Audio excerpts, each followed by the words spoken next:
Live from the Talking Joe Studios, it's Talking Joe.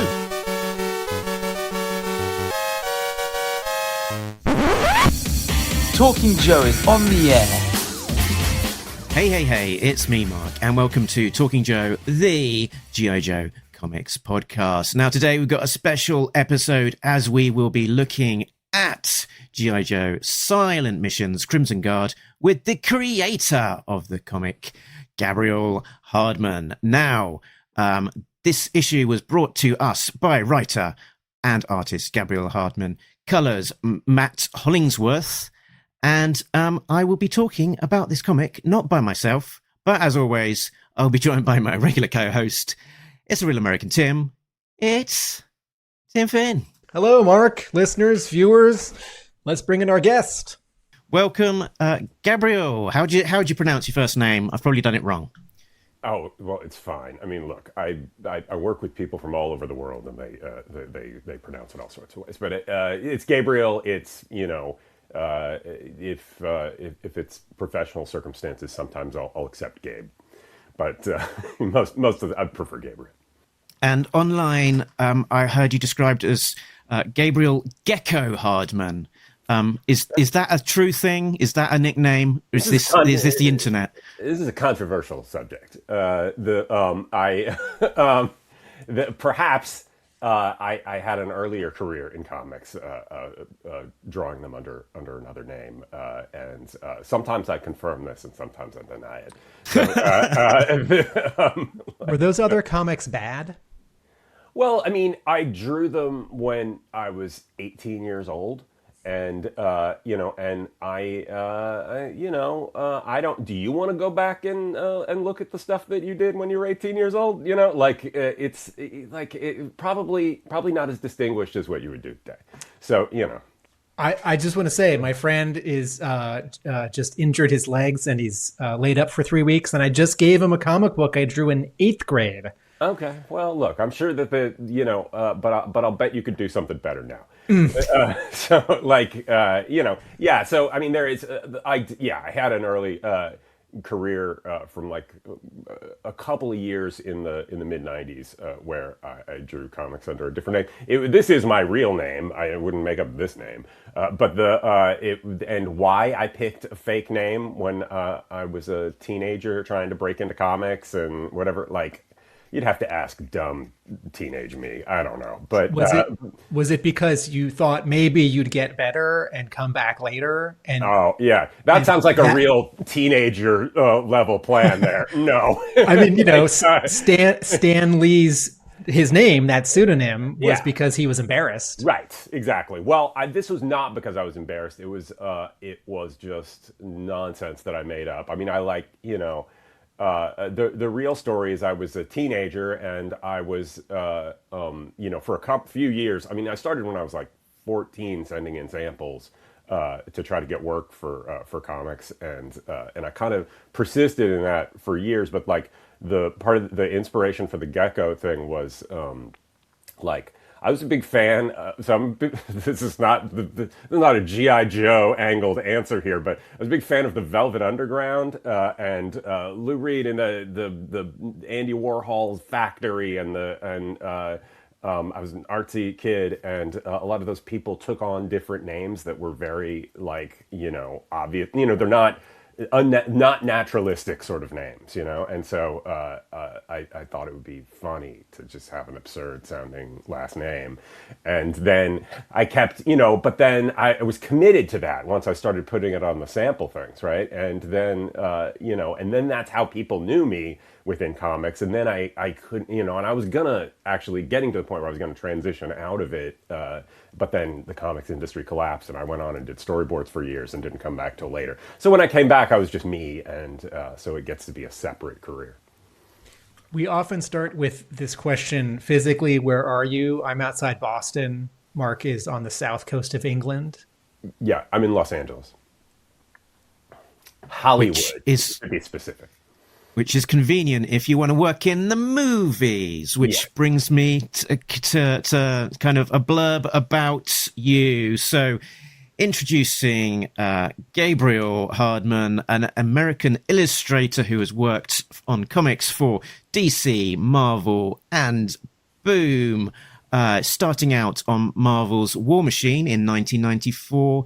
And since the late 2000s, you've drawn Hulk, Agents of Atlas, Secret Avengers, Heathentown for Image and Shadowline, Zombie Tales, Star Wars Legacy for Dark Horse, Exile of the Planet of the Apes for Boom, Green Lantern, Earth One, and much more besides. Hopefully all of that's relatively accurate. I mean, it's accurate. Some of those are pretty irrelevant, but like it's in the scope of the comics I've done. But you know, and then a huge other parallel career working in the movies, and I believe storyboarding primarily. Yes. Working on lots of movies that everyone will have heard of. Like Superman Returns, Tropic Thunder, Inception, Logan, I believe. So a bit too big. Indiana Jones careers. 5, which I really like that movie. Oh, well, that's good. I was way too involved in that movie. It was a pandemic movie, and I was, I was involved from. There was no script when I started, and there were and there's lots of and I mean that's not that new, but for a movie, but this was I was just very heavily involved in the development of that movie. If there's in animation, if there's no script, they're not storyboard artists, they're story artists. So were you writing? Were you writing through pictures? Were you inventing scenes? It doesn't have that kind of structure in live action because that's not, in theory, that's not the way it goes. But in reality, it was me developing scenes and sequences through, the director of that is James Mangold, and I'd worked with him on Logan. And then we worked on Ford versus Ferrari, and so we had a really good working relationship. And so when this came up, I went in and I read this was starting from no script, but they were bringing me in because I'm part part of what I do is just develop stuff in tandem with the script developing, and just through the visuals, through ideas, just through talking about stuff. But so I came in and read all the previous drafts that Spielberg had developed when he was going to make the movie, and and you could see why they didn't go with any of them, and there were some elements that we pulled from that, but that was.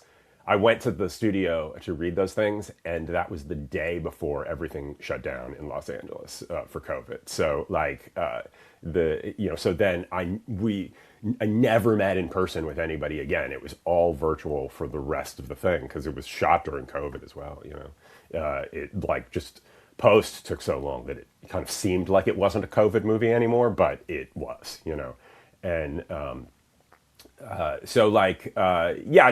was heavily involved in stuff. I was, for the entire thing, I was on the film till after they wrapped, I came back during post-production at times to rework stuff and go over stuff and whatever.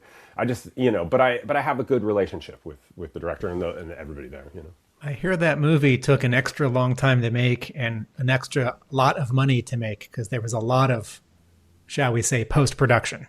Well, there was a lot of post-production stuff because of COVID, because because plans were constantly having to change, and the sequence in it that's the tuk-tuk sequence was complete. It was totally worked out, for India, and then the COVID numbers radically spiked in India, and they just had to move to Morocco at the last minute and rework everything to fit there, and stuff like giant upheavals that don't usually happen on movies happen during it because it and for a period of time Harrison got hurt and a lot of the issues were because of it being a COVID movie and having to like compensate for giant, upending things that would happen because of all of that. That's great, and I could quite happily talk about that movie for the rest of our time together, I think. But we are talking Joe and not talking Dial of Destiny. Talking Jones. We're talking Jones. There we go. It's a spin-off. Wow, we've got half of the branding done already. That's fantastic. We're talking about a comic. So how does sort of working in comics sort of work with this other industry that you're in? I guess comics must pay much better and must be much more. That's probably the thing, right? The thing is that it's like that I love the form of comics, and it's a completely different thing. I mean, I'm movies are hugely collaborative, and I work with tons of people, and functionally, I'm just, when I'm, doing storyboard work is my day job. I'm working on somebody else's movie. I'm there for as part of the crew. Making a comic, I'm directly, expressing stuff, right? I mean, like, I only draw comics that I write as well, and my whole thing is that it has to be, this is a direct expression, like the art is drawn for people to look at. In movies, the storyboards are a kind of a visual script for the crew, right? It's not made for public consumption. It's part of the process. This is all, for people to consume. It's the product, it's the, the form. So I'm just passionate about telling stories in this form. Like that's, what draws me back to comics, the kind of immediacy of it. And, and also I can, I directed a short film last month, but which was great. And, and I love doing it. But it's also took years to just put together the short film. I can sit down and make a comic by myself with nothing but my time, When did Ben Abernathy reach out to you? Was it Ben Abernathy? Well, when did you start? When did you finish? What was the pitch? Okay, so what initially happened? Well, it was Alex. Alex Antone was who initially. Right. But I know both of those guys, right? Well, okay. from earlier stuff. So and then I ended up working with Ben through a good chunk of writing the script for it, really, because Alex was on paternity leave. But what had actually happened was I was going to do one of the first round of them. The first round of Sssilent Issues, and I wrote one. It was ready to go, and then something. Then an unexpected scheduling thing came up in the movies. Yes, okay. It was, and it's not. Well, I ended up boarding Steven Spielberg's movie that comes out in the summer. Never heard of it. Next summer. You kind of gotta do, it's Steven Spielberg, in the scheme of things, I had to do it, right? I couldn't be I have this 20-page G.I. Joe comic I have to draw. I'm going to disappoint several thousand G.I. Joe fans. That was a fun one. And I wish I could have done it, but I'm actually more pleased that I did this one. I mean, I think I'm more, I was overall more excited about the story and more into it, into this iteration, I think we can go spoilery on the project that didn't come to pass to some degree, because Alex has made it a public record that it would have been a Mutt story. Yeah, that's correct. You were working on. That's right. Oh, I didn't know anybody talked about it. Yeah, so that's correct. That's correct. So, well, I love dogs, so that was part of it. Yeah.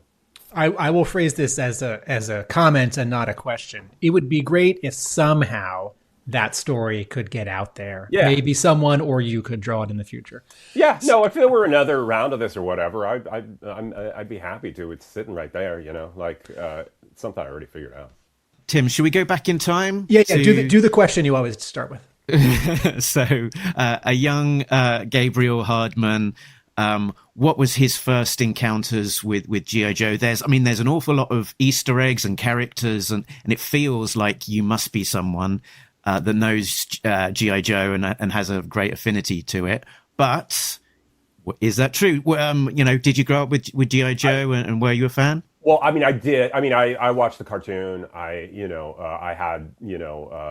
had toys. I saw the animated movie. In theater. Like I was a fan. It's not like it's something that that I wouldn't say it's something that stuck with me the way that other things like Star Trek or some of my real obsessions like Twin Peaks or something have. But it's something that I knew and growing up and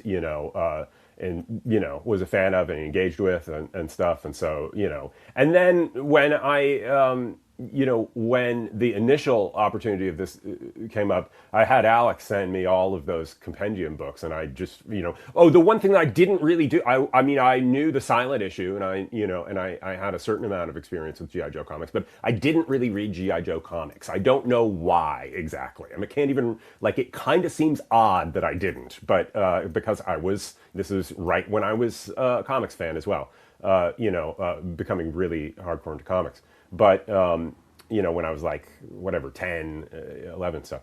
And, but I never really engaged with the G.I. Joe comics. So, but I did, for this, I went back and I read a lot of the compendium stuff, right? A lot. I will, I do, one thing that I do with the comics is I like to research stuff. I like to, sometimes that's very direct, like reading all those G.I. Joe books, but very often I'm I'm reading some seemingly very tangentially associated thing to get some kind of inspiration. But I do really like to dive into stuff, and I also just like to read long runs of comics, especially lately, so yeah. I mean, I did a lot of prep that way to kind of just recall stuff that from that I hadn't really engaged with in a long time. And what about the toys? Did that factor on your radar? Yeah, I had toys, absolutely. Yeah, no, I had quite a few of them. Yeah. Did you have a comic book store? Where did you get your comics? We moved around a bit when I was a kid, but so initially when I first got into comics, we had it was just my mom and I, and we'd moved to Florida from Northern California, and it was a big culture shock for me. And that's when I was 10, 9 years old, I guess, and I started getting into comics then. But that was picking them up off of spinner racks at, this was in St. Augustine, Florida, which is a little town. My aunt is there. Oh, really? Yeah. Well, I would say hello to her if I'd been back there in the last 40 years. But that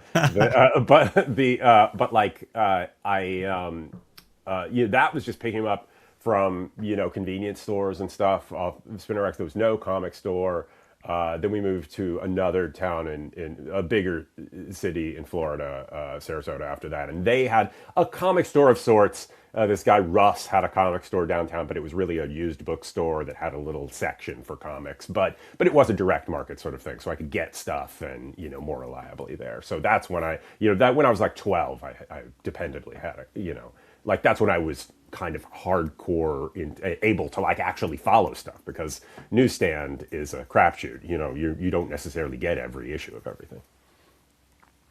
Another question we often start with is, can you tell us what is behind you on the wall? So this is a poster from Funeral in Berlin. It's the second of the Harry Palmer, Michael Caine spy movies. Started with the Ipcris file. This is I can't really tilt up enough to see it really, but this poster up here is a Czechoslovakian poster for Son of Frankenstein, the Universal horror movie, and this is a Frank Godwin comic strip.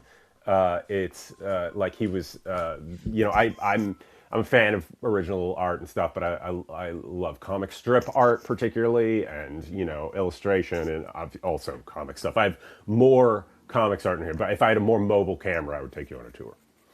Is that a Justice League comic from the 60s on your right? It is. Oh, wow. What a good idea. Underneath one of my many yellow legal pads full of notes that are in no order whatsoever.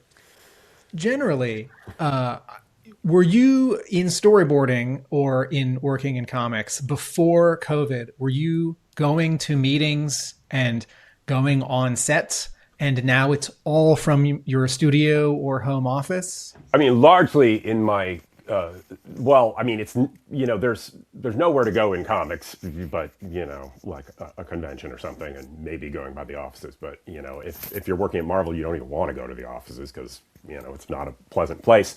And if you might go by DC, DC's not far from me actually. Like they're in Burbank. I'm it's just over the hill from me, so I'd go there sometimes in the past. But on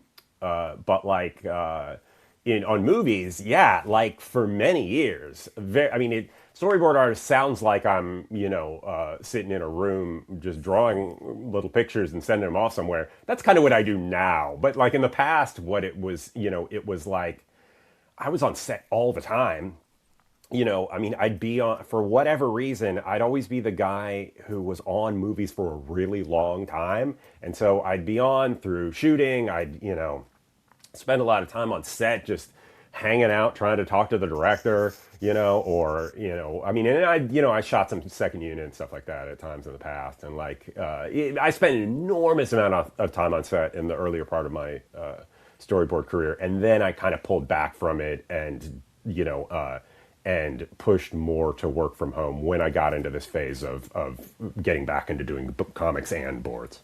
When you were on set a lot, was that because the director or the writer wanted you to draw something? Well, the writer is irrelevant in the scheme of these things, but in movies. But that's mean and not true. But it's it's also a little bit like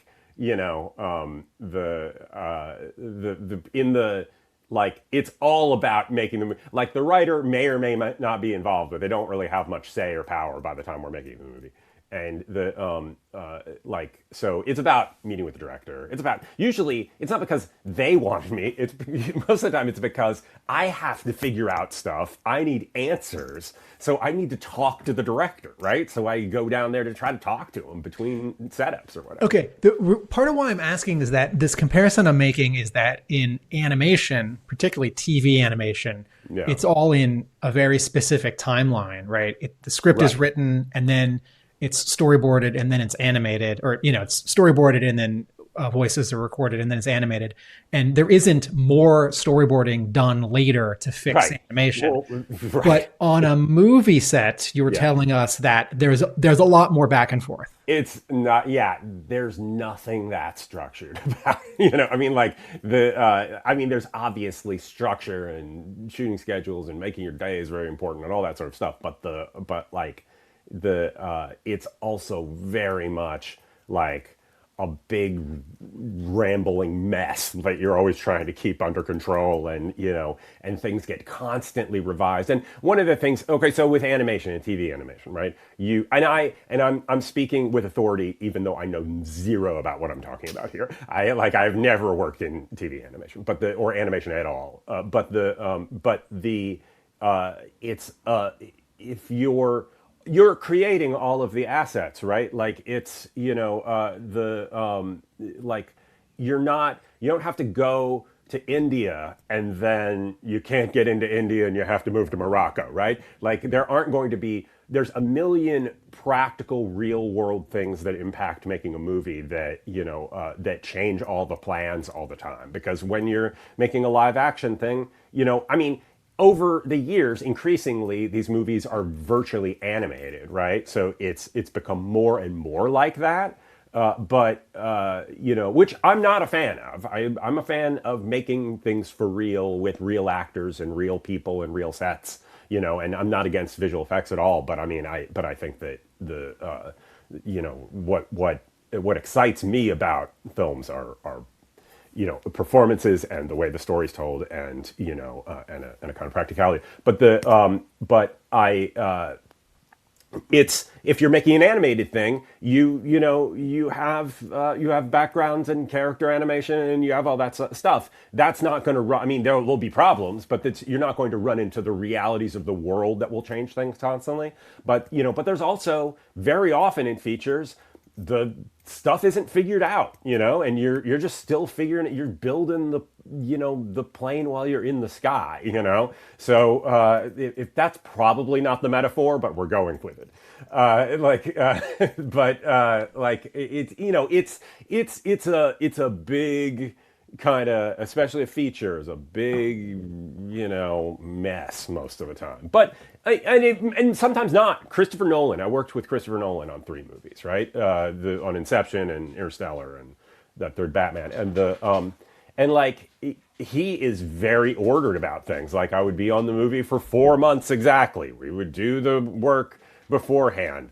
He was very often what I'm doing in these movies is there's there's either an idea of a scene, or there's a scene, or there's, maybe there's script pages, whatever. And I'm, developing the sequence and pitching it to the director, right? And very often I get next to no direction, right? Like, usually it's like, not that I don't, they're just asking me to come at it and take a shot at it, so that, and then we develop it from there. I get notes, and we go, we go back and forth on stuff. So, that was still the case with Chris Nolan. I would still just make up shit and sorry. Oh, can I? What? Okay.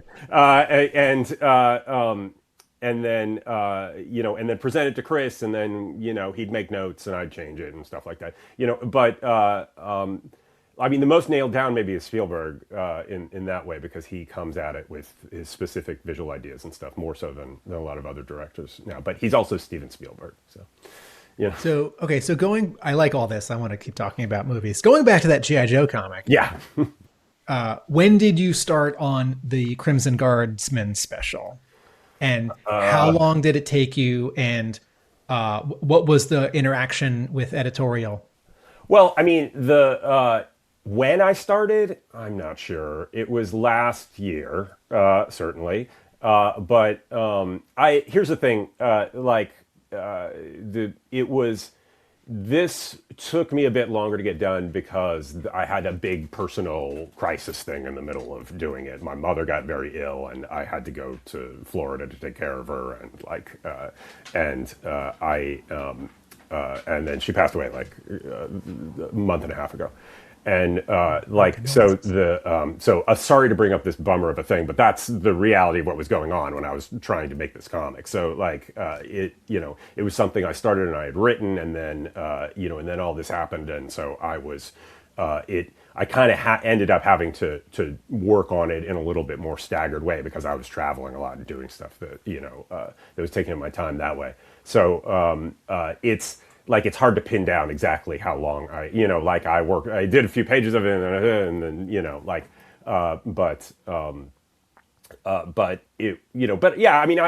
it was over the course of a couple of months, whereas normally you just sit down and and do the book.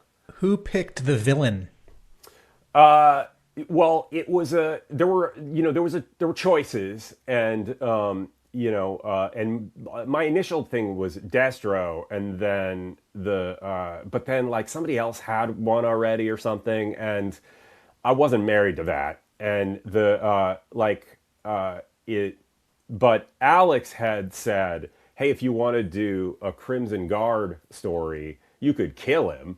and like unlike other stuff, and like and I was like, oh well, that sounds like a story, like, I mean, at least that sounds like something where I can have stakes and I can have, it's there's not just like a built-in safety, thing for everything, right? So and I don't know, that appealed to me. So like, and that was Alex's idea, or at least just throwing out that concept was Alex's idea. So and then I kind of went with that. Did you draw it on paper? Yeah, I did. That's what I do. Like, so in movies, I have to draw digitally because that's the pipeline, and I have to instantly get stuff to people and whatever. And also it's not the final product. Like I say, it's not, but for comics, I love physical media. I love, I'm sloppy, right? Like there's lots of textures in my comics, and like I could have digital brushes that recreate these textures, or I could actually just do it for real, and I like, comics are a place where I actually can still draw on paper and, and do it the way that I would like to. And how close to what we see as the final product on the page is to kind of your inks, page? Like there's a lot of zippertone type effects. Is that analog? Is that digital effect? The zippertone is digital because like having enough actual zippertone, for what I would like these days is not practical. But, and I'm not against at all, like adjusting things digitally, right? Like it's a process, right? This is what it is, right? But the primary thing is on the page. Yes, added zippertone, yes, kind of corrections and, a little bit of adjusting to stuff like if there's some blown out light source in the in a shot, sometimes I'll add to that digitally, but it's not like I don't draw on the page in a precious every perfect thing has to be there, because that's not how I am at all under any circumstance, right? Like I'm sloppy and like I don't, but I have a very particular thing that I'm going for. Yeah, there's a lot of ink on the page. There's a lot of texture there. Yeah, it's at night too. The story's at night. So I guess the odd stray mark might be able to, is less obvious against all of that other textural stuff. I want it to be obvious. I want it to be that it just, you are engaging with it. There are sloppy things about it. There are textural things about it. There are things that aren't perfect. I don't like perfection. I don't like things that are too hermetically sealed. Like I want things to be messed up around the edges. And what happens to your physical pages when you're done drawing? Do they go on a big pile and they stay in the corner of your office indefinitely, or do you take them to conventions? Do you have a dealer? Or?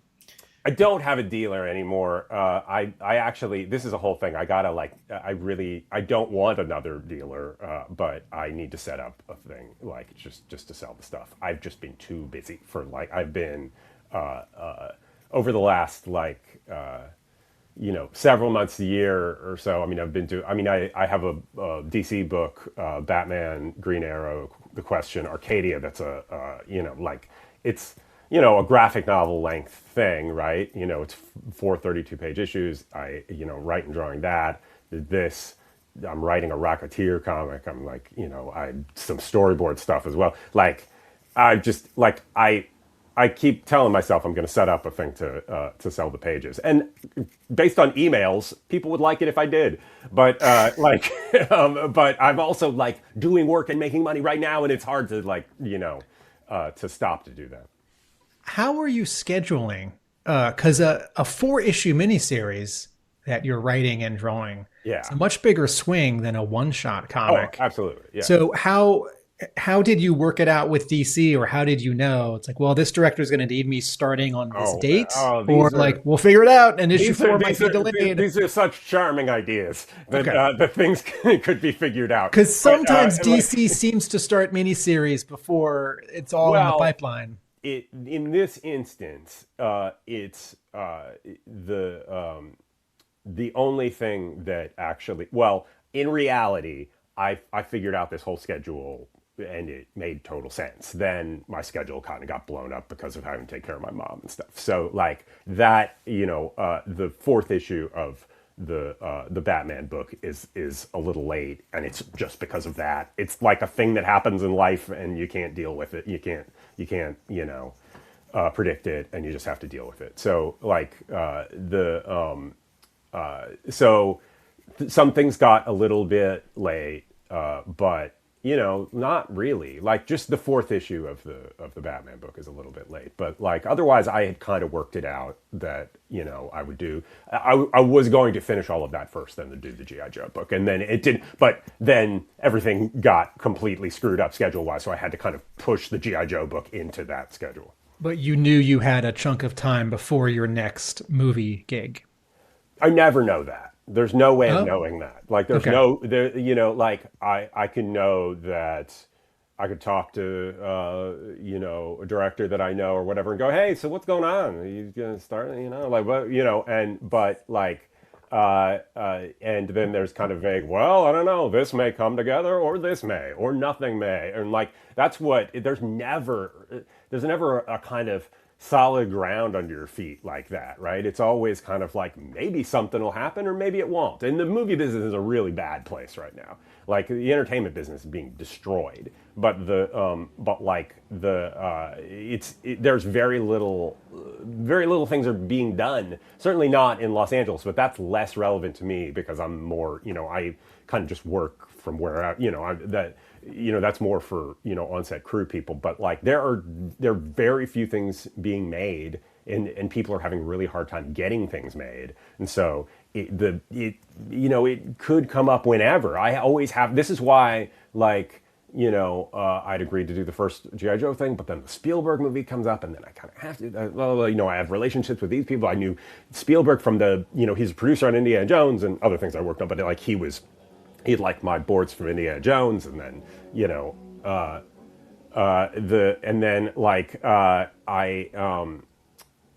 and then so like had hired me to board for him personally, and so it was just like, this is all like a kind of like everything is very messy in that way. Like there's no, like if I were a person who needed things to be like very ordered and figured out all the time, and maybe I would be a happier person in that circumstance. I don't know, but because I've never lived in that circumstance. I've been a freelancer my entire life in doing this kind of stuff.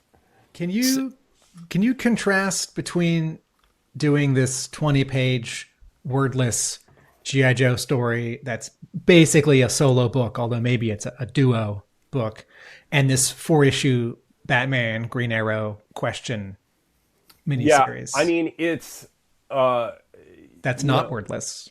Oh, there's a lot of words in that one. But how are your approaches different, and how are your editorial relationships different? And my approach wise, I'm now my dog is barking. Zeta, it's the mailman. Hold on, I swear to God, it is.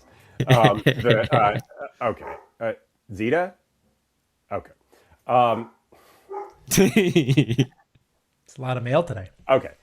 So as far as the the different processes for something like the Batman Arcadia book and this one-shot G.I. Joe thing. I mean clearly the G.I. Joe book is a very focused little world and story. It's it's like a pop song. You're just saying one thing, and and it has its arc, and so like you're even though obviously there's little permutations of the action all through it, but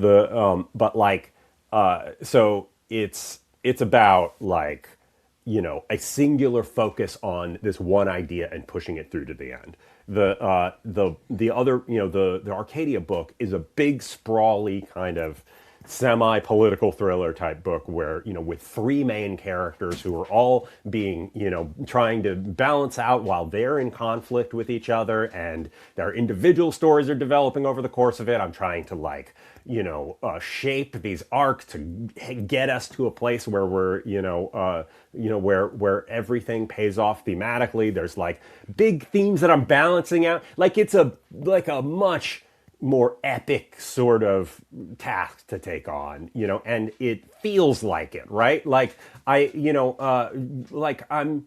writing this Rocketeer book for IDW, and it's just there's lots of research for that stuff, but it's just this is just fun. This is fun, and it's contained, and and whatever. And for some reason, this Batman book just feels like it's this gigantic, endless, sprawling thing that. But I set it up that way. That's what I wanted to do, and that's how I had envisioned the book for a while. It's a book that I had tried to pitch to them multiple times before they actually went for it. And including to Ben Abernathy when he was still at DC,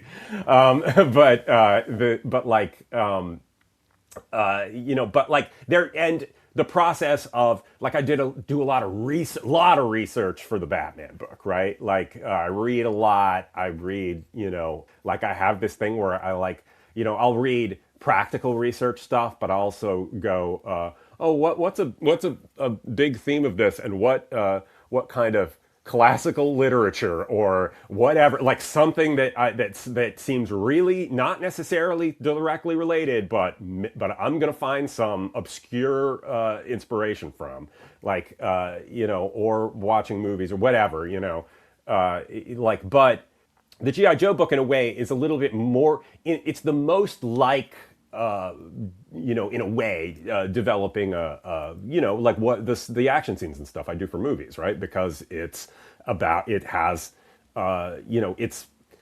freight train, you're getting on it and it's maybe going faster than a freight train, but you're getting on board and you're going to the end of the line on this book, right? It's essentially one big set piece. They're just very, very different animals, just because this book is so visual and intensely focused in that way, and the kind of stuff that I'm dealing with in the Batman book is much more kind of sprawling and epic and involving a lot more. Sidebar: what sort of dog is Zeta? Oh, she's like a black lab pit bull mix that might have some German Shepherd in her, but she's a mutt. She's a rescue dog. So, but she's big. She's 100 pounds. Or a junkyard. Yes. Well, this is Can you talk about Matt Hollingsworth? Yeah, Matt is just unquestionably one of the best colorists in comics, and the way that I engage with collaborators in comics very often is, I want to just let people do their part of the job, I want people to bring stuff to it, and so I don't give a lot of notes. I'll give notes on, the colors when they come back, if there's something that is, not quite working for me or not clear enough or whatever, but the colors are a major part of the storytelling, right? Colors that don't work or that muddy the way that you can process the information in the frame, it gets in the way of the storytelling. The visual storytelling and the nuts and bolts of the visual storytelling are the thing that interests me the most.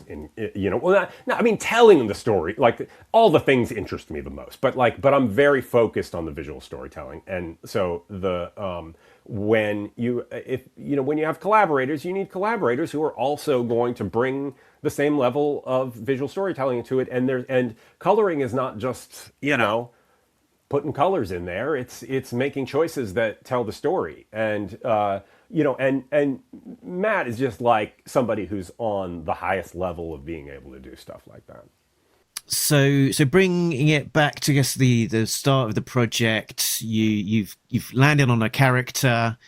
I guess you're gonna come up with the story, get that okayed by editorial, and back up to to Hasbro. Was there much sort of shifting in terms of your initial ideas versus what we ended up getting? No, I mean, I think I pitched 3 different stories, and but you know what? Now that I think about it, this may have been the only Crimson Guard story that I pitched. I think I pitched stories with other characters for the other ones, but they picked this one. I think it was just Ben Abernathy by the time, and Alex was on leave, and Ben picked this one, and I wrote a kind of. I think I maybe developed it into a little longer kind of outline, and then and then I wrote a full script for it. Though when I'm, for all of my kind of sloppy, loosey goosey talk, I do when I'm doing freelance comics, regardless of the thing. I'm a writer too. I like to, to pin stuff down in the script too, and so I did write, no dialogue, but essentially a full script for this. And maybe I didn't break the panels down in the script. Now that I think about it, it was maybe a little closer to what a plot would have been in the past, but because I don't really need my concern always is that I want to say up front in the script when it's a freelance thing, this is what I'm going to do. So I don't have to deal with second guessing and changes later. If I went into it, it's a entirely visual thing, right? If I went into it just going, okay, I'm gonna figure this out as I go, that leaves exposure for me as far as somebody going, oh, but what if we did it this way, or what if it was this, or whatever. I want to get all that stuff done in the script, and then there was one element in this that that nobody noticed or told me about that then I had to deal with in the when I was actually drawing it. But we can get to that. Before we started recording, you said something about your thumbnails and inking, and was it not penciling? Can you talk about that process? Well, it's that here's this is something that really dovetails into with storyboarding, because I spent a decade just drawing boards before coming back to comics, and when you're drawing boards, a lot of them are not great looking, right? But the incredible volume of the drawing that you do kind of elevates your game in some ways. And so I have the one thing that I really have is an ability to visualize this stuff without doing preliminary work.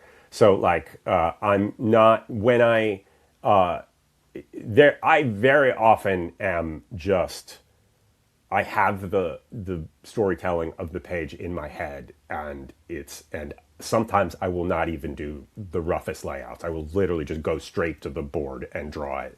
And I will pencil, but only in in a loose way that is organically part of the whole process, because that's this whole delineation of penciler, inker, blah blah blah. These are kind of antiquated production things from earlier days in comics, when you needed the speed of somebody who just knew how to tell the story and draw it in pencil, and then somebody else to make it ready to shootable for because they needed to have the clear dark lines in order to show up on the plates for printing the comics, but I don't, it's not like, you don't need to be married to that process in order to make comics. And, and I'm a confident storyteller, right? So, it's a twofold thing. I try to put everything in the script, right? And in most things, if it's like the Batman book or something else, I'm writing a full script with where each panel is broken down and everything. And then, and then and then every time I start with a new editor or whatever, they're like, well, when can we see layouts? And I'm like, I don't do that. I say, look, I'm just going to go straight to finishes, and with the caveat that I will change anything if somebody has a problem with it, right? Like if there's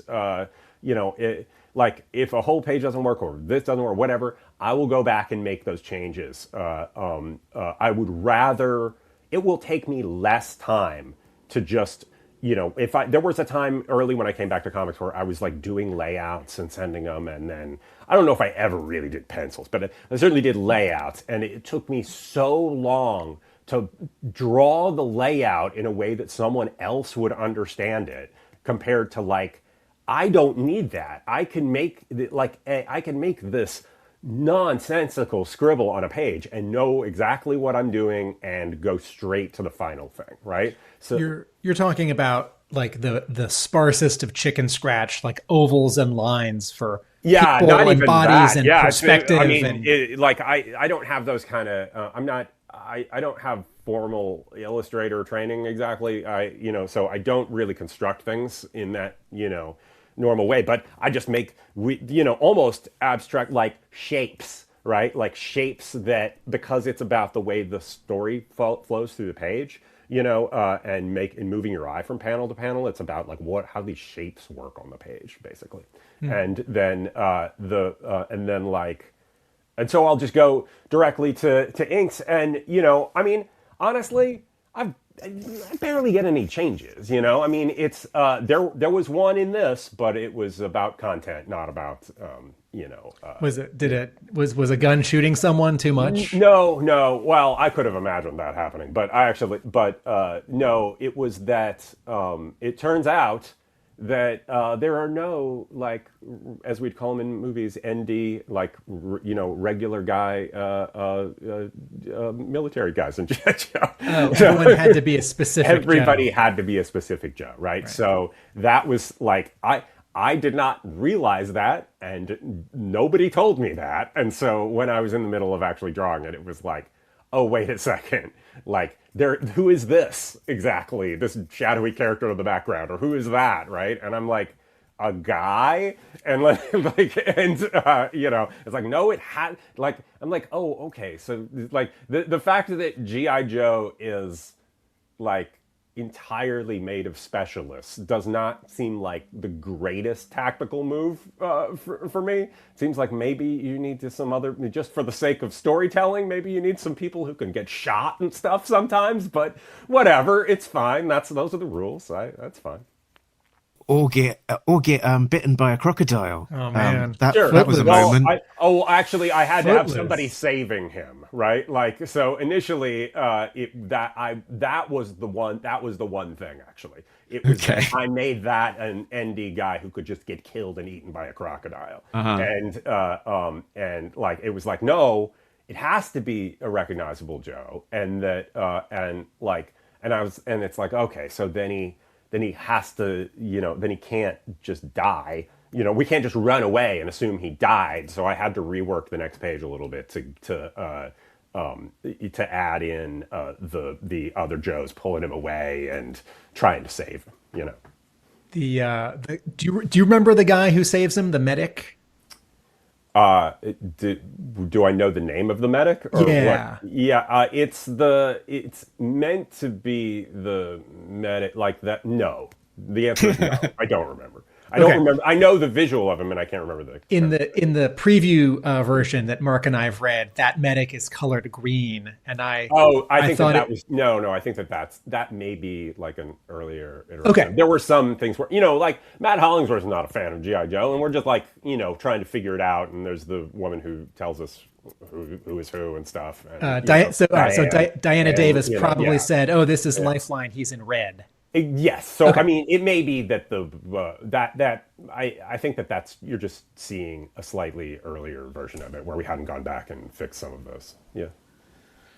And Footloose, indeed, he sort of is like one of the most generic looking army guys. Yeah. But he's just got this distinct kind of leaf thing going on the top of his helmet. They're in the jungle, so his leaf hat was appropriate. So did he start life as a generic Joe on the page, which became Footloose? Yes, that's the one character that did. Yeah, When you describe reworking a page, are you doing a patch with another piece of Bristol? No, I'm just doing it digitally when I'm okay. I mean, I might draw it on paper and then scan it and put it into the the thing if it was a big deal, but it wasn't a big deal. It was just slightly adjusting that one character to put little leaves on his hat and shit. And then here we're seeing the spread that's pages 2 and 3. It looks like the warthog to me on the left, that vehicle. I believe that's correct. Yep. Okay. Yep. Okay. And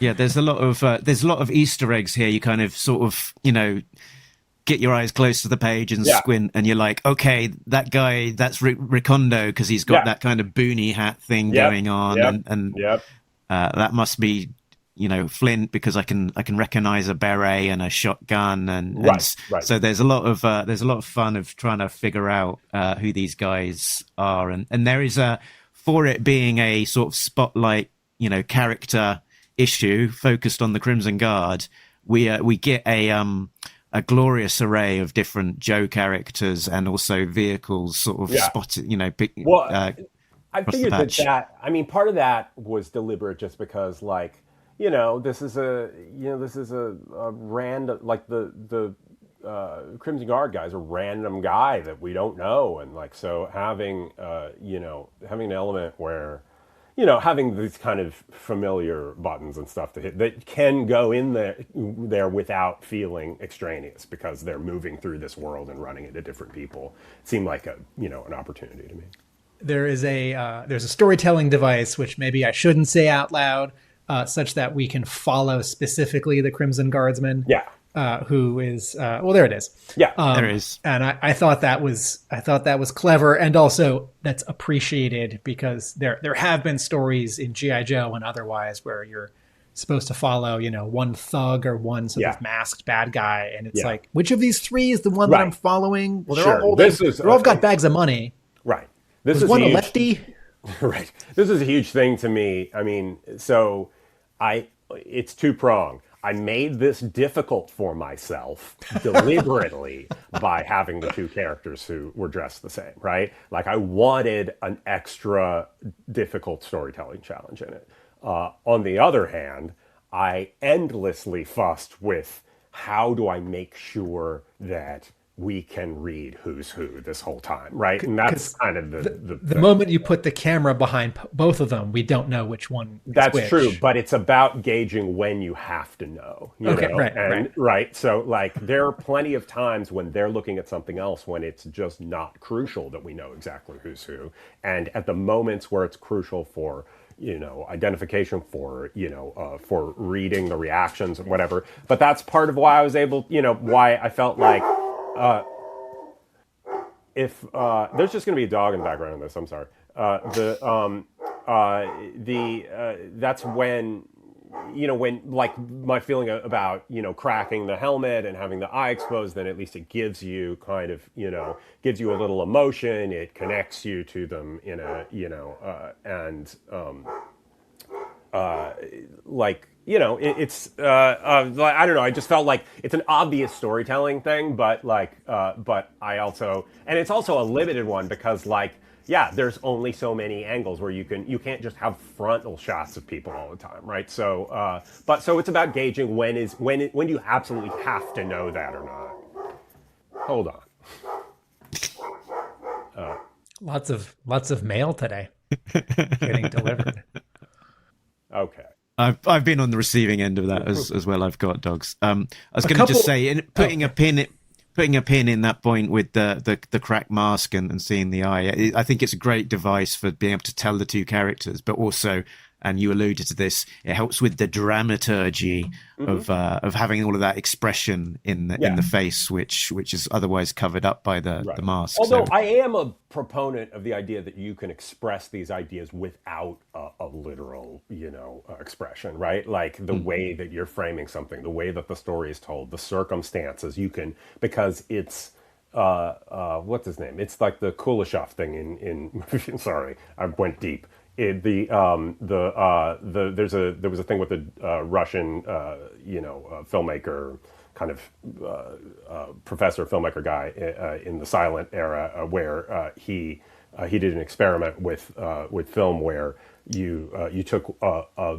neutral shot of a man's face looking, and then you intercut it with a sexy lady, and you cut back to him, and it looks like he's a sleazy guy. Yes, and you cut to a baby, and he looks like he's he's a sweet man, but it's the identical shot. So I think there's a lot. Alfred Hitchcock. That's one thing that Hitchcock references, absolutely. And so and then also Podovkin writes about it in Film Technique. But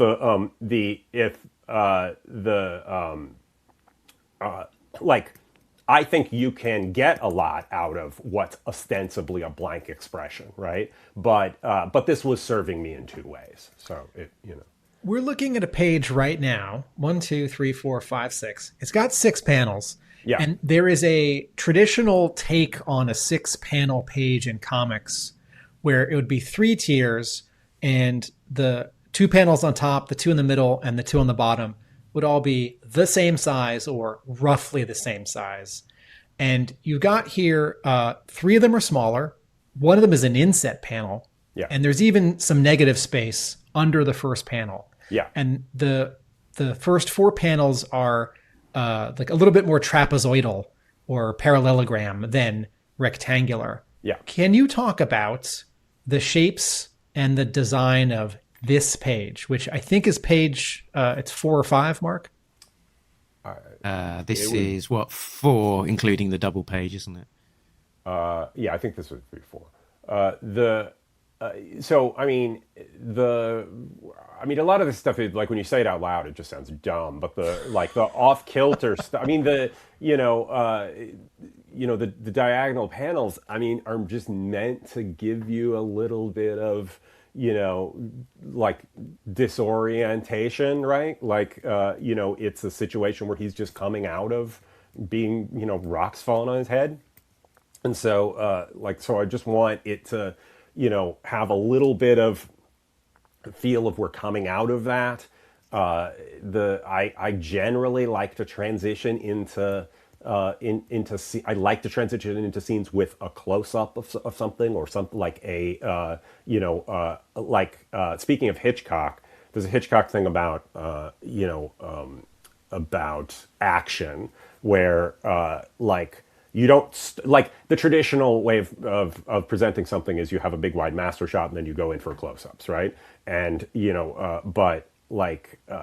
Hitchcock always talked about staying close on action so that you're involved in it and going to the wider shot later. So I like to get in through a little piece of something, a little detail of something, and then come back to reveal the world rather than the other way around. So it's the hand, it's his face, it's the further development is seeing the other Crimson Guard, shuffling Cobra Commander off, and and then our guy following, and then his reaction looking around a corner to seeing how bad a person Cobra Commander is, and yet somehow not learning the lesson. Yeah, so let's talk about the psychology of this character. He's obviously deep in Cobra. He's having this initiation ceremony that is rudely interrupted by G.I. Joe dropping a bomb on them. And then he sees his glorious leader shooting his companion right in front of him, before he then tries his darndest to navigate the commander to safety and ends up laying his life down in protection as the finale there. So, or in betrayal, yeah. This is in the world, people have an amazing capacity for not seeing the incredibly obvious, terrible things in front of them if they're indoctrinated into a world, cult. An organization, a cult, a movement. Okay. And so the crux of this being a story worth telling to me was about this, about like an unearned loyalty that could easily be betrayed, you know. I appreciate on that first page seeing not just the ceremony, which has the snake motif, and then it's like in a Cobra temple headquarters, which nobody could tell me anything about this, right? Like, although I may not have asked either, because that's kind of my thing. But we haven't really seen this done, which is one of the points I was going to make. But also, I really appreciate seeing Tomax and Xamot there, the twins, because in so many G.I. Joe comics, we see the Crimson Guard operating either on their own or undercover, or reporting to sort of someone else. Even though it's like I always forget that Tomax and Xamot, their title is like Crimson Guard Commander, right? But they're not used as often as the Crimson Guardsmen are. Well, it just felt like it was an important signifier or whatever. Like it, I mean, you're telling the story within this. There's no dialogue, there's no exposition. So like, having them there says something, and it says it says whatever it says about their relationship to this ceremony. And in terms of this location, this sort of Cobra base in the mountain, was that inspired by a particular thing? There has been like a toy Cobra base sort of around a mountain, like Cobra mountain base thing. Basically that, I mean, like it's like I wasn't sure if that, there are some things where just like this is what it needs to be, and they're going to be on an island base, and and I mean I didn't get pushback for it. So, and I do this a lot and this isn't about G.I. Joe. This is about like everything that I do that has some kind of pre-established sort of license thing where I'll just be like, how far can I push this into doing something that I would like it to be versus what it's supposed to be or whatever? Because I do feel like, I mean, for me, it is important that the story be told and that, but also within the world of these things, I think it's good to push beyond the boundaries of only the recognizable things, because I want it to feel like a big world, right? I want all the things that I work in to feel like a big world where there's lots of stuff going on beyond the edges of it, not a hermetically sealed little world where we only meet the same people all the time, and we only, and we go to the same places, and we recognize that one thing. So that's, so we have to have that, like I am like this with the Batman Arcadia book or whatever. I'm trying to put the characters in different circumstances than they normally are, have them, have it be something that brings out conflicts. But for the base thing, I was just like, it's an island that they're based on, and nobody said no. So, This is an interesting, I think Mark and I might take for granted that as established G.I. Joe fans, we would know ahead of time, every character has to be a specific Joe. There can't be any generic Joes.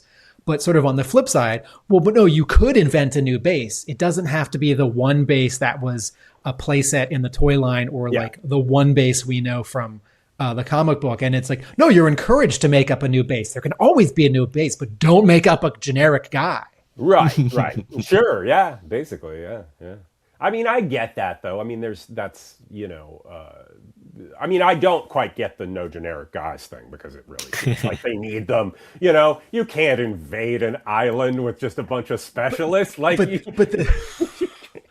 the thing is, it's like the Green Berets. They're the best of the best of the best, and there really are only like 100 of them. Right. So if you're thinking invasion, it is this spread is the biggest invasion Joe could ever have, because it's like no, every Joe ever is just on this 2-page spread in an airplane. I hope Cobra isn't invading their base while they're away. Vulnerable. We do get into the logic of support staff. Who are the mechanics? Who are the people who fill up the planes? And some of the comics have lightly dealt with that, and some of that have not in the animated series. So it just is what it is. I mean, these are the rules of it. It's fine. It's just you have to accept that there's a kind of... There's the occasional Batman story or scene in a movie where someone explains how Bruce Wayne would get a Batmobile. Oh, right, which is also kind of tedious and uninteresting for the most part. So, like but it's more to me about like having the ability to have, a texture within the thing, like have it suggest that there's more going on, more than like I'm not out to go. I'm almost never like in the superhero comics and stuff like that, all of it, I'm not interested in explaining some little detail of something that a fan would be excited about or whatever. Like, if that's not the story, that's not the story. I'm here to tell stories about characters, not, like explain how a Batmobile got built, And so, like, it's important to me if it feels like, the idea that there would be more people here just feels like it. Well, there's you need a whole bunch, whatever. I don't know it, but in GI Joe, that's how it works, and so that's what it is. Very good. I'm going to sort of be completely at odds with your last point about the importance of story above everything else, with a couple of very specific questions now. It was great to see all of these characters. Great to see the wide variety of vehicles on display, and all of that was a lot of fun. There was a moment with the helicopter, the Fang helicopter, where they shoot what looks to be a fuel tank underneath the helicopter, which then sets off an explosion. After it leaks. In the toy, that little thing is sort of described as a bomb. I wondered whether that is a light error detected, or is it an intentional artistic license that we can just say, okay, that's not a bomb, it's a fuel tank. I said there's going to be a fuel tank here because that's what I needed. Like if that's, I mean, that's one of those things where if it was wrong, they should tell me, but like, or if I'm going more like, I know it's wrong. If I'm going too far, then somebody should say so. Right. So like, but I'm, if that's the problem, then it's, this book ain't working. So my no prize is that it is a bomb, but it has a liquid incendiary. Yeah, it's an incendiary bomb. Yeah, right. Which and like a spark or something. It's like in the space shuttle, the external booster rockets on the sides. Yeah. The material inside those, it's like a eraser. Yeah, it's like pencil eraser. It's like solid. So for this one Cobra Fang, Mark.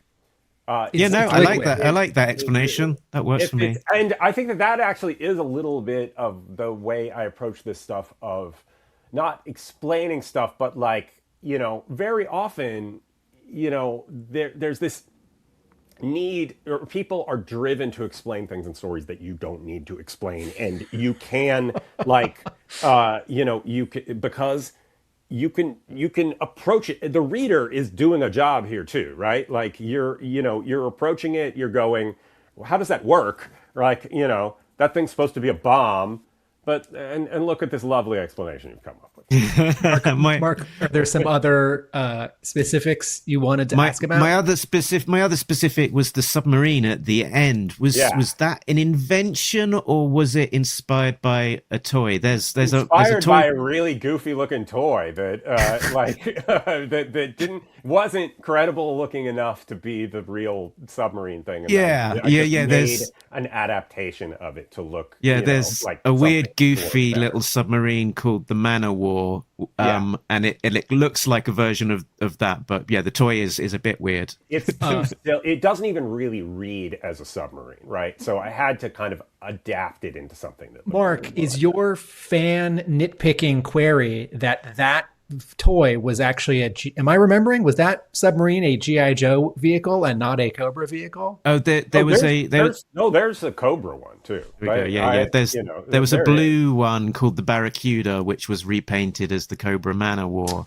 Okay. And my question was just whether that's what this was inspired by, or based on, or was it brand new thing? I didn't, obviously I'm trying to use established things here, but for the stuff, for the vehicles and all that stuff, it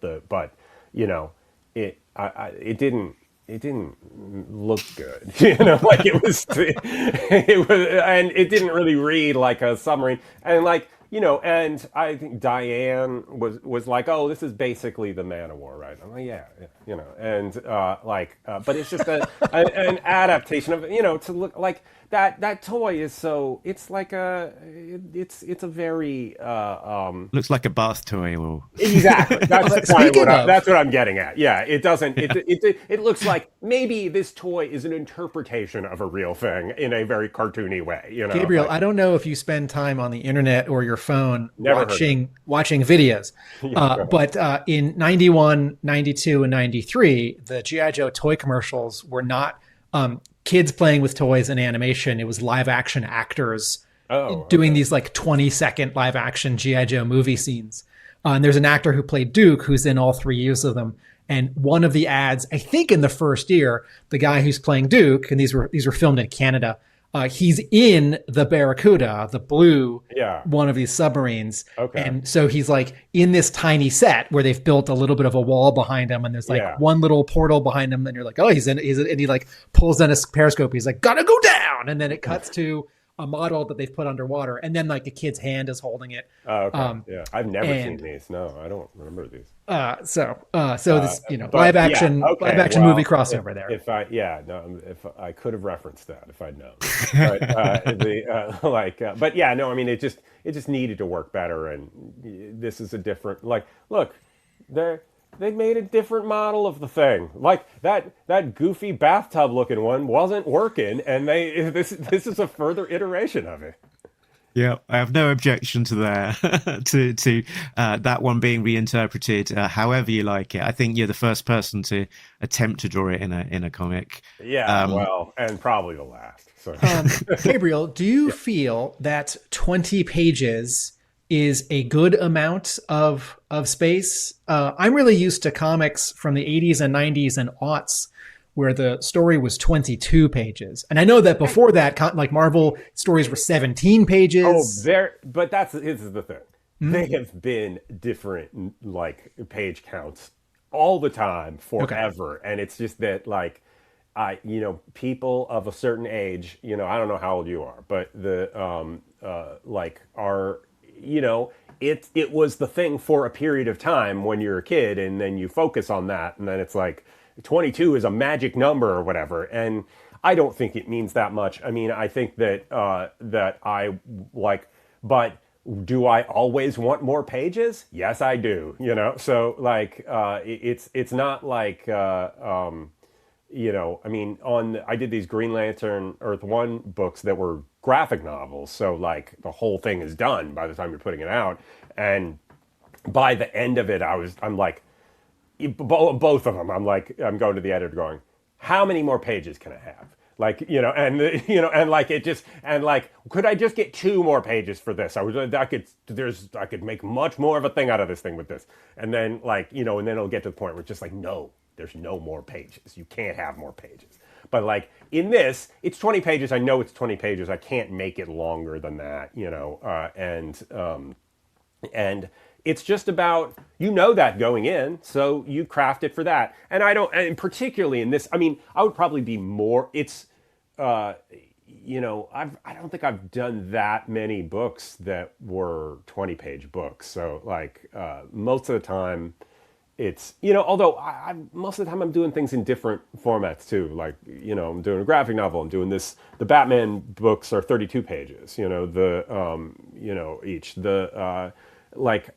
But they're just all different things that you take into account for how you tell the story. I'm not married to any, page length, page count or anything. And I think one shots can be difficult. I think silent issues can also be difficult to get right. We've seen lots of people try, and with different degrees of success. Who are all the people who failed? No.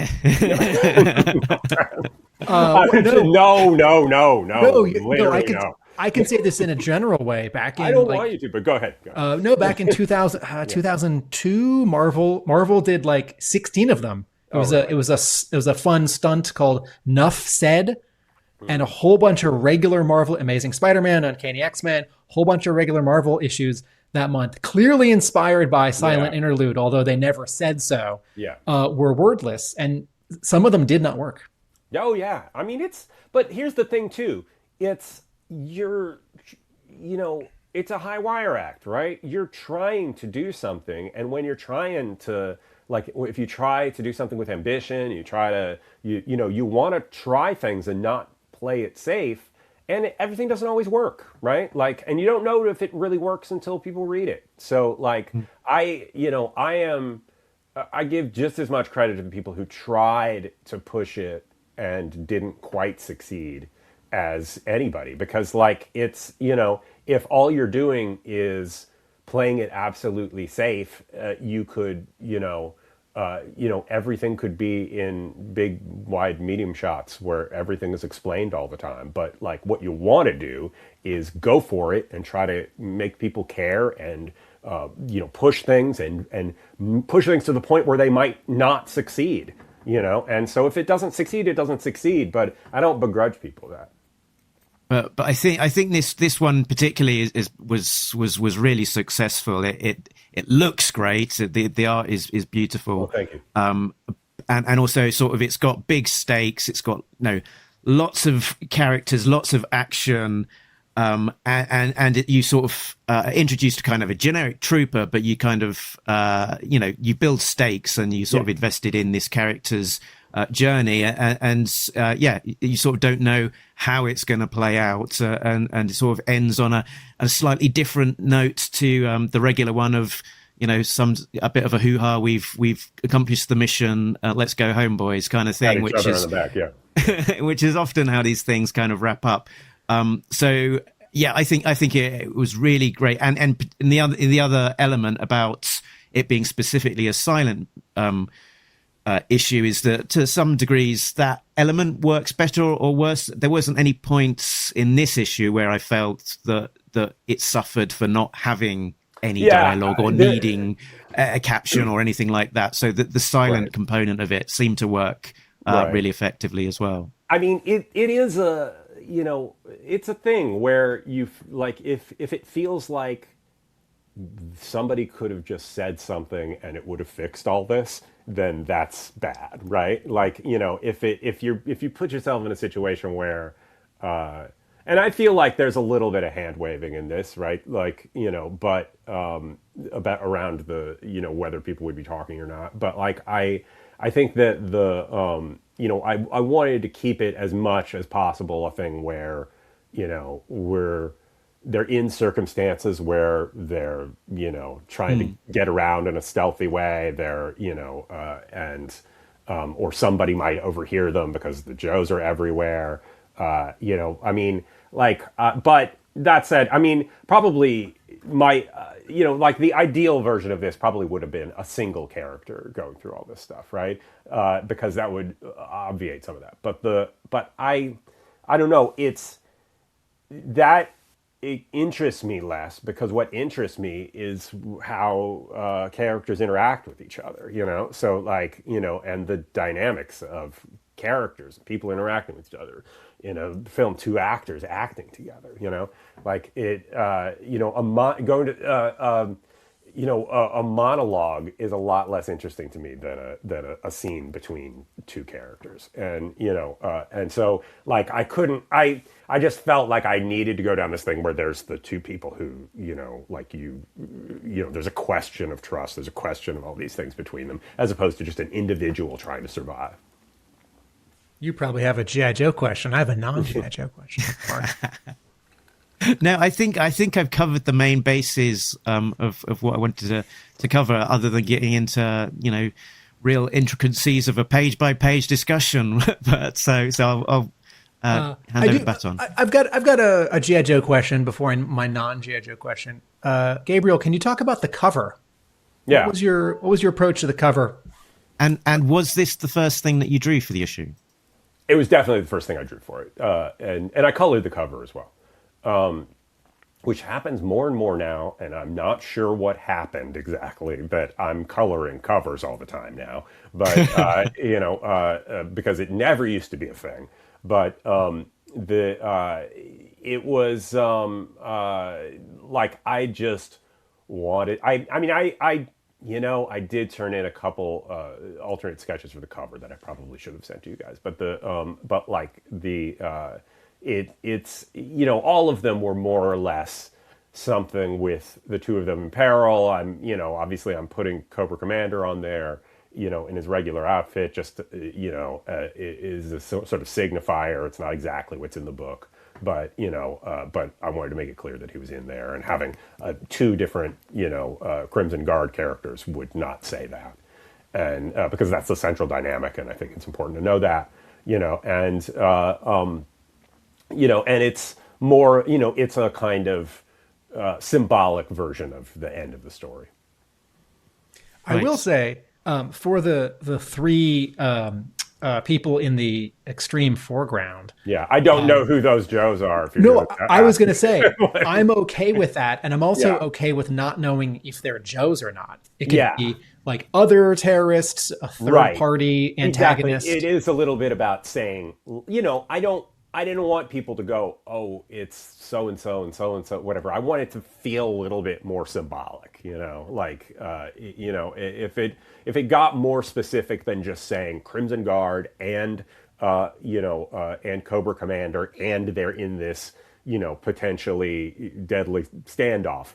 That's all I wanted to say. The simple thing of that in the cover, and I didn't want to muddy it up with saying, because if I put specific Joes on the cover, it suggests that they're going to be really important in the story. And I didn't want people hanging on the idea that, we see Duke, so that means he's going to be the character who goes through this story, right? Because that's not what it is. There are a couple Joes who we see for a panel or two. Yeah. Did you have, I know you're not the biggest G.I. Joe fan, did you have one or two kind of favorites that you definitely did want to put in there? Well, I mean, I don't know that exactly, but because it really just was like, what makes the most sense? What's the, I put Scarlet in there because she's a lady, and so it's a certain amount of, I don't know, diversity in it, but also just that it's that, like, what do I need out of a thing where I'm telling a story that's only visual? I need people who are very recognizable, right? Like, and you're not going to mistake her for most of the other people, right? Well, except for the other lady who has red hair. Okay, and my non-G.I. Joe question is, what can you tell us about your short film? Where will you put it? How might people see it? It's actually it's going to go to festivals first, so it's going to have like a life at festivals. Because you have so much time to submit a short film to festivals. Well, I work with people. We have a producer, and we work on this stuff. But it's about. It's about 1964 Marvel Comics, Stan Lee, Jack Kirby, like the Marvel bullpen people, recording a promotional record that they actually recorded in real life called The Voices of Marvel, and that was like a record for the fans, and it's pretty bad. And and it's Stan Lee trying to Stan Lee kind of like forming his Stan Lee persona, trying to putting the marketing and promotion above the time of the and value of the artists. So he's kind of forcing Jack Kirby and Wally Wood and and these guys to record this stupid album that they're not getting paid for, instead of doing the work that they're supposed to be doing, that actually pays them. So it's about the recording of that and the tension around that. Great cast. James Wolk, who's in Mad Men and stuff, plays Stan Lee. It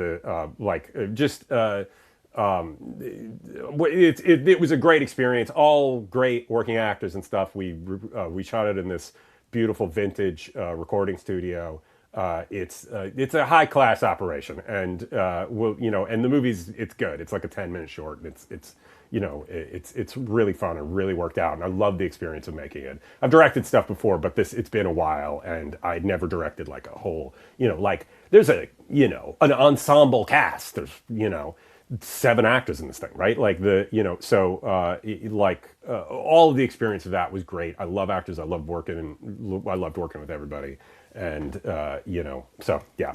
Eventually it'll be available online and stuff, but it's going to go through. You have to, like, for festivals, you kind of like have to hold back on that until after the festival, right? All right, 3 quick questions. What's the title? Did you storyboard it? What did you shoot it on or with?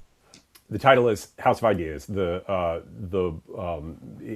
did storyboard it, and I hadn't done that in the past with stuff. But part of why this is such a kind of, I storyboarded it, but with the caveat that this is a largely performance-driven thing, and so I'm working with actors and we're blocking things out, and I'm changing all of that in the moment based on how we work, actual interactions with other human beings, and blocking everything out and everything. So it was boarded in that we knew what all the shots we needed, but all of that could, that's kind of a baseline, and then you kind of move on from that as you're working on it. What camera did you use? Right. It was Arri Alexa is like, and with vintage early 1960s lenses. So like my DP Bradley Stonecipher owns a camera house, and so we were able to like have this selection of like you shoot digitally. Even high-end digitally, like how you capture that image is really important, right? And so the shooting with these somewhat slow but vintage lenses from the period that we're making the movie about gives it a kind of texture and life that is beautiful. Okay, for people who don't know what a slow or a fast lens is, what's a slow or a fast lens? Oh, it's just the amount of light it can take. Digital is very fast, right? Like you can shoot in very low light digitally. And so, but using these older lenses, it limits you a little bit, but it also, that's where the grain and the nice textures come from. Cool. Fantastic. So yeah, we can probably start on the wrap up. Is there anything that you want to shout out, point people where they can find you, projects to pick up? I guess. Well, I mentioned a few of them already, probably, but but yeah, I'm Gabriel Hardman on Blue Sky and Gabriel Hardman Art on Instagram. Those are the main social media things for me. I have the final issue of Batman, Green Arrow, The Question, Arcadia comes out next month, and it's a little bit late, but it's a 4-issue series. That's the final issue of it, and it's kind of a big epic. Inspired a bit by the 1980s, late 80s, Denny O'Neil and Dennis Cowan's Question book, Mike Grell's Green Arrow, like that tone of a world where if there are people with superpowers out there, we're not dealing with them. Like it's not in the world of this book, right? So it's all very grounded and, And the hardcover collection of all 4 issues is August, I believe. That should be correct. Yes, okay. That should be correct at this point. So, which I'm very much looking forward to. I love to have like the book, and it is something that I think works as one big piece. And then I have I have a Rocketeer miniseries that I'm just writing, and Dean Coates is drawing. And that I believe comes out in June. What's the subtitle on that? Infiltrator, Rocketeer Infiltrator. It's a kind of it's set in the 40s, or it's set during the war. It's he and Betty are kind of pressed into being spies, and infiltrate a German movie production, to find to figure out what's going on with this Nazi superweapon, and they kind of run into a kind of proto James Bond type character, who's interested in Betty and making Cliff jealous. And I'm also writing and drawing one issue of the Twilight Zone comic for IDW, which I'm super excited about. And I've written that, but I'll be drawing it right after I finish everything with Batman. And it's like the G.I. Joe book the Twilight Zone book from IDW has been great. Like a different creative team on each issue, and letting people really go for it and tell stories, in it, and like that's telling like a story like that is not dependent on it's dependent on the form of the Twilight Zone, but it's not dependent on any specific thing. Otherwise, it's been really fun.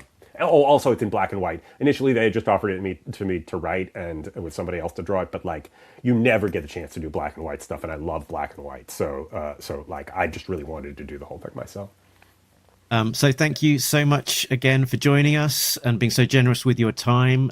Again, really enjoyed this issue. It was a real treat. Great. I had a lot of fun with it. I really enjoyed doing this. Yeah. Well, thank you very much. Thank you very much.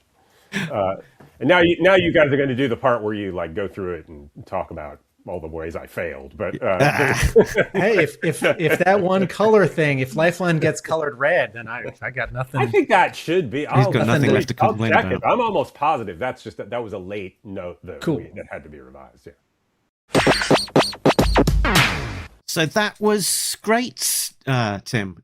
Lovely to have Gabriel on with us and discuss the issue, tell us a bit of the story behind it, and some of his career. Crikey, he's done some stuff.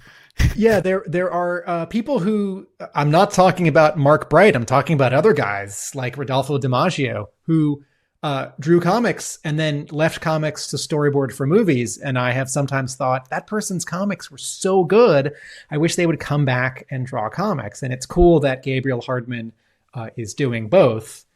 And that as G.I. Joe fans, we can benefit from it. I have not read the issues of Arcadia, but I am looking forward to the collection of all four. I will definitely read that. Yeah, sounds good. I mean, I've been, he's gained a fan here. I was less familiar with his work before this issue, but if the rest of his stuff is as good as this one, then sounds like it'd be worth checking out.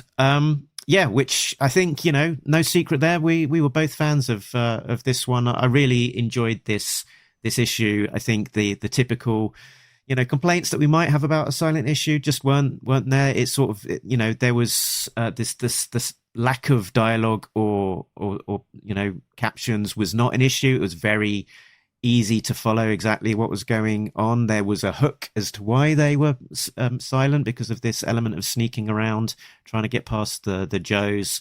Lots of characters, lots of sort of fun cameos.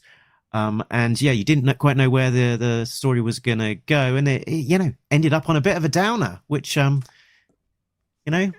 is different, but I'm there for. A different kind of ending than most G.I. Joe comics stories. I've always found the Crimson Guardsman design to be very cool. I think about the I meant to have a prop. Let me grab my prop. Okay. I think about the Hector Garrido package painting. I think about is that Sideshow, the statue? Yeah, that one. Yeah, I think about that statue. I think about the Ron Rudat presentation art, which I think we may only have seen a color Xerox of, not the original, but that's out there a bit. I think about one or two shots of them in some of the animation in the movie, in certain episodes. And I think about Andrew Franks, toy designer who co-owns Boss Fight Studio, who did the 25th anniversary version of the Crimson Guardsman in whatever it was, 2012 or 2011 or to 2013 at the 4-inch scale. And he said that reconciling very specifically what the helmet is doing, what the actual planes are, was a little bit of a challenge because the references are all a little bit in disagreement, like the actual original figure and the painting. And that was, I think, a fun challenge for him to sort of like solidify it for that action figure. But I think about just what a cool helmet, what a cool jacket, overall, what a cool color, what a cool name, and what a cool concept. And they've always been supporting characters, right? And even when it's, Fred the Seventh, he's not in a CG uniform. And even when it's one of the other Freds in a CG uniform. A lot of the time, those other Freds weren't even in uniforms either, were they? Right, they were in like civvies or suits or, One of the thrills of G.I. Joe, and I think this is a subtext to many of our episodes and discussions, is the character designs and vehicle designs are so much fun. I just want to see them. I don't want to see characters out of uniform. I don't want to see them like in scuba gear. I want them to somehow be in their uniforms underwater and in space and in the Arctic. And it's just a thrill to see a Crimson Guardsman walking around, but like defending Cobra Commander is a wrinkle we haven't quite seen. This was a very cool issue. And once again, I think it's just worth saying, there's never been like one issue of G.I. Joe where the protagonist is a bat or like a pack rat or a techno viper. And, there's like sort of one episode from the Deke series where it's sort of about like a couple of vipers, but this guy is nameless. And although we see his eye and a sliver of his cheek, he's faceless. And this is a different kind of G.I. Joe story. And, sometimes I talk about if I could give any one issue of G.I. Joe to someone as their first comic or as their first G.I. Joe comic, and plenty of them don't pass that test. And a wordless issue is a big swing. I think I could give this issue to someone who kind of knows G.I. Joe, but has never read G.I. Joe. At time of recording, we've not seen all of the variant covers yet. We've just seen the regular covers. But while we're here, Tim, should we just have a look at the one that we didn't discuss, which was the Jorge Fornes cover? Yeah, this is like a 2/3 medium shot. We see a Crimson Guardsman from the waist up, but he's kneeling on the ground. So we also see his part of his left leg and his knee, and he is balancing his rifle from his left elbow on his left knee. He's holding the rifle butt up to his shoulder, and he's sort of leaning in to aim. It is firing. There's a really nice metallic sort of glare and ink treatment on the bayonet.